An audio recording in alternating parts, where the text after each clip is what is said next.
మేడ్చల్ జిల్లా Medipalli police station పరిధిలో వైద్య అధికారి ఉమాగౌరి ఆధ్వర్యంలో రెవెన్యూ పోలీసుల సమక్షంలో తనిఖీలు నిర్వహించారు. చెంగిచెల్ల వెల్విషర్ హాస్పిటల్లో అర్హత లేని వైద్యులు మందులు వాడకం, సిబ్బందితో అనధికార వైద్య చికిత్సలు చేస్తున్నారని అధికారుల తనిఖీల్లో వెల్లడైంది. జిల్లా కలెక్టర్ ఆదేశానుసారం హాస్పిటల్ యాజమాన్యానికి 5 లక్షల జరిమానా, 60 రోజుల పాటు హాస్పిటల్ను సీజ్ చేశారు. వైద్య పరికరాలు, డయాగ్నోస్టిక్ ఉపకరణాలు స్వాధీనం చేసుకుని హాస్పిటల్ను 60 రోజుల పాటు సీజ్ చేసి పోలీసులకు ఫిర్యాదు చేశారు. ప్రజల ప్రాణాలతో చెలగాటమాడే విధంగా ఇలాంటి చర్యలు చేపట్టొద్దని జిల్లా వైద్యాధికారి ఉమాగౌరి హెచ్చరించారు.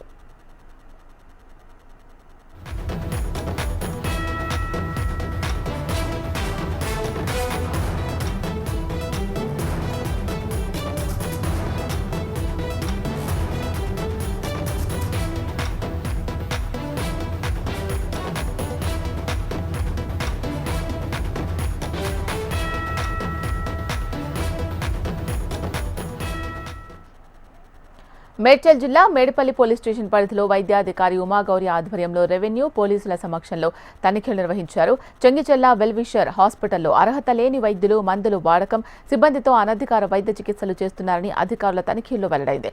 జిల్లా కలెక్టర్ ఆదేశానుసారం హాస్పిటల్ యాజమాన్యానికి 5 లక్షల జరిమానా, 60 రోజుల పాటు హాస్పిటల్ను సీజ్ చేశారు. వైద్య పరికరాలు, డయాగ్నోస్టిక్ ఉపకరణాలు స్వాధీనం చేసుకుని హాస్పిటల్ను 60 రోజుల పాటు సీజ్ చేసి పోలీసులకు ఫిర్యాదు చేశారు. ప్రజల ప్రాణాలతో చెలగాటమాడే విధంగా ఇలాంటి చర్యలు చేపట్టొద్దని జిల్లా వైద్యాధికారి ఉమాగౌరి హెచ్చరించారు.